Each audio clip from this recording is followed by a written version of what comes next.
Hi hello ನಮಸ್ತೆ friends, welcome to my YouTube channel tech world with Pranika. Friends, ನೀವು ನೋಡ್ತಾ ಇದ್ದಾರೆ tech world with Pranika YouTube channel.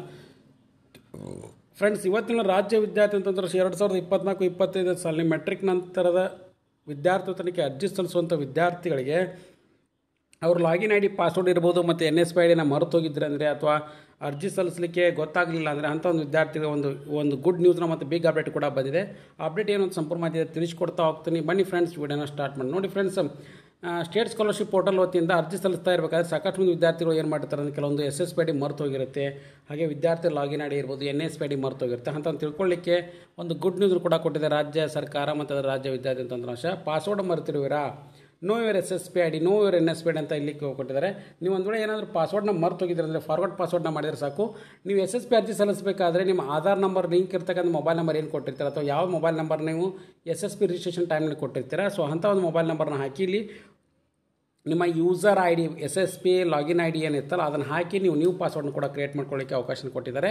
So ಇಲ್ಲಿ automatically ಒಂದು OTP ಕೂಡ ಬರುತ್ತೆ ಆ ಮೊಬೈಲ್ ನಂಬರ್ಗೆ. ಆ OTPನ ಎಂಟ್ರಿ ಮಾಡಿ ಸಬ್ಮಿಟ್ ಮಾಡಿದರೆ ಸಾಕು, ನಿಮ್ಮ SSPID ಕೂಡ ಪಾಸ್ವರ್ಡ್ ಏನಿದೆಲ್ಲ ಅದು ರಿಸೆಟ್ ಆಗುತ್ತೆ. ಹೊಸ ಪಾಸ್ವರ್ಡ್ ಕೂಡ ನೀವು ಸೆಟ್ ಮಾಡ್ಕೋಬೋದಾಗಿದೆ.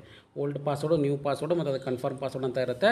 ಸೊ ಓಲ್ಡ್ ಪಾಸ್ವರ್ಡ್ ಮರೆತೋಗಿದ್ರೆ ಅಂದರೆ ಅಂಥ ಒಂದು ವಿದ್ಯಾರ್ಥಿಗಳು ಇದನ್ನು ಯೂಸರ್ ಐ ಡಿನ ಎಂಟ್ರಿ ಮಾಡಿಕೊಂಡು ನ್ಯೂ ಪಾಸ್ವರ್ಡ್ ಮತ್ತು ಕನ್ಫರ್ಮ್ ಪಾಸ್ವರ್ಡ್ ಮಾಡಿಕೊಂಡು OTP ಬರುತ್ತೆ. ಮೊಬೈಲ್ ನಂಬರ್ ಲಿಂಕ್ ಇರ್ತಕ್ಕಂಥ ಆಧಾರ್ ನಂಬರ್ ಯಾವ್ದು ಕೊಟ್ಟಿರ್ತೀರ ನೀವು ವಿದ್ಯಾರ್ಥಿಗಳು ಅಥವಾ SSP ರಿಜಿಸ್ಟ್ರೇಷನ್ ಟೈಮಲ್ಲಿ ಯಾವ ಮೊಬೈಲ್ ನಂಬರ್ ಕೊಟ್ಟಿರ್ತಾರೆ ಅದನ್ನು ಕೊಟ್ಟಿರ್ತಾರೆ. ಮತ್ತು ಇನ್ನೊಂದು ಆಪ್ಷನ್ ಏನಪ್ಪ ಅಂದರೆ ವಿದ್ಯಾರ್ಥಿ ಸಪೋಸ್ ಏನಾದರೂ SSPID ಮರೆತೋಗಿದ್ರೆ ಅಂದರೆ ಅವಾಗ ಕೂಡ ಏನಾದರೂ ರಿಜಿಸ್ಟರ್ ಮೊಬೈಲ್ ನಂಬರ್ಗೆ ಏನಪ್ಪ ಅಂದರೆ ಎಂಟ್ರಿ ಮಾಡಿಕೊಂಡು ಗೆಟ್ SSPID ಅಥವಾ ಸ್ಟೂಡೆಂಟ್ ಐ ಡಿ ಅಂತ ಕೊಟ್ಟರೆ ಸಾಕು, ಆಟೋಮೆಟಿಕ್ಲಿ ಆ SSPID ಅವ್ರಿಗೆ ಮೆಸೇಜ್ ಕೂಡ ಬರುತ್ತೆ.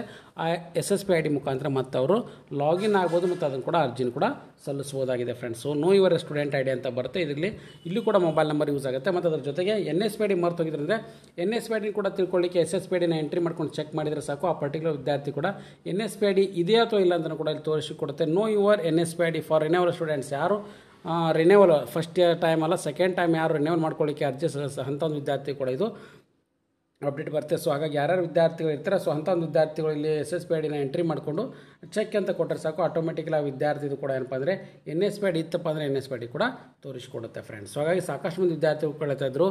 ಹಾಗಾಗಿ ವಿದ್ಯಾರ್ಥಿಗಳು ನೀವು ಅಟ್ ದಿ ಟೈಮ್ ಆಫ್ ಏನೇ ರಿಜಿಸ್ಟರ್ ಆಗ್ತಾ ಇರ್ತೀರಾ ಅಂದರೆ ಹೊಸ ಖಾತೆಯನ್ನು ಕ್ರಿಯೇಟ್ ಮಾಡ್ತಾ ಇರ್ತೀರ, ಆವಾಗ ಏನು ಮೊಬೈಲ್ ನಂಬರ್ ಕೊಟ್ಟಿರ್ತೀರಾ ಅದೇ ಮೊಬೈಲ್ ನಂಬರ್ ಯೂಸ್ ಆಗಿರುತ್ತೆ. ಒಂದು ವೇಳೆ ಮೊಬೈಲ್ ನಂಬರ್ ಮರೆತು ಹೋಗಿತ್ತಂದರೆ ನಿಮಗೆ change of your mobile number ಮಾಡ್ಕೊಳ್ಳಿಕ್ಕೆ ಅವಕಾಶ ಎಲ್ಲಿರುತ್ತೆ ಅಂದರೆ ನೀವು ಸ್ಟಾರ್ಟಿಂಗ್ ಲಾಗಿನ್ ಆಗಿ ನಂತರ ನೀವು ಚೇಂಜ್ ಮಾಡ್ಕೊಳ್ಳಿಕ್ಕೆ ಅವಕಾಶ ಇರುತ್ತೆ. ಒಂದು ವೇಳೆ ಅದು ಮರೆತೋಗಿತ್ತು, ಆಟೋಮೆಟಿಕ್ಲಿ ನಿಮಗೆ ಯಾವುದೇ ಒಂದು ಪಾಸ್ವರ್ಡ್ ಮರೆತೋಗಿತ್ತು, ಆಟೋಮೆಟಿಕ್ಲಿ ಏನಪ್ಪ ಪಾಸ್ವರ್ಡ್ ಮರೆತೋಗಿತ್ತು, ಮೊಬೈಲ್ ನಂಬರು ಲಿಂಕ್ ಇಲ್ಲ, ಅದು ಡೆಡ್ ಆಗಿತ್ತಂದರೆ ಅಂಥ ಒಂದು ವಿದ್ಯಾರ್ಥಿ ಹತ್ತಿರದ ತಾಲೂಕು ಆಫೀಸಿಗೆ ವಿಸಿಟ್ ಕೊಟ್ಟು ನಿಮ್ಮ SSPID ಅಪ್ಲಿಕೇಶನ್ ಡೀಟೇಲ್ಸ್ಗಳು ಎಲ್ಲನೂ ಕೂಡ ಅಲ್ಲಿ ಕೊಟ್ಟರೆ ಸಾಕು, ಅವ್ರದ್ದು ಏನು ಮಾಡ್ತಾರೆ ಮೊಬೈಲ್ ನಂಬರ್ ಚೇಂಜ್ ಮಾಡಿ ಆ ಪರ್ಟಿಕ್ಯುಲರ್ SSPIDಗೆ ಲಿಂಕ್ ಮಾಡಿ ಕೊಡ್ತಾರೆ ಫ್ರೆಂಡ್ಸ್. ಸೊ ಹಾಗಾಗಿ ಸಾಕಷ್ಟು ವಿದ್ಯಾರ್ಥಿಗಳು ಕೂಡ ಏನಪ್ಪ ಅಂದರೆ ಸರ್ ನಮ್ಮ ಬಳಿ ಆಧಾರ್ ನಂಬರ್ ಇಲ್ಲ ಮತ್ತು ಆಧಾರ್ನ ನನಗೆ ಭೇಟಿ ಕೊಟ್ಟು ಆಧಾರ್ ಕೂಡ ಪಡ್ಕೋಬೇಕು, ಒಂದು ವೇಳೆ ಆಧಾರ್ ನಂಬರ್ನು ಮರೆತೋಗಿದೆ, SSPID ಮರೆತೋಗಿದೆ ಮತ್ತು ಅದ್ರ ಜೊತೆಗೆ ನಮ್ಮದು ಮೊಬೈಲ್ ನಂಬರ್ ಕೂಡ ಡೆಡ್ ಆಗಿದೆ, ಕಳೆದೋಗಿದೆ ಅಂತಂದಿದ್ದಾಗ ಅಂಥ ಒಂದು ವಿದ್ಯಾರ್ಥಿಗೆ ಇದು ಆಪ್ಷನ್ ಇದೆ. ಮತ್ತು ಸಾಕಷ್ಟು ಮಂದಿ ವಿದ್ಯಾರ್ಥಿ ಕೂಡ SSPID NSPID ಮತ್ತು ಪಾಸ್ವರ್ಡ್ ಕೂಡ ಮರೆತೋಗಿದಾಗ ಏನು ಮಾಡಬೇಕು ಅಂತ ಕೇಳಿದ್ರು. ಹಾಗಾಗಿ ವಿಡಿಯೋ ತಿಳಿಸ್ಕೊಟ್ಟಿದ್ದೀನಿ.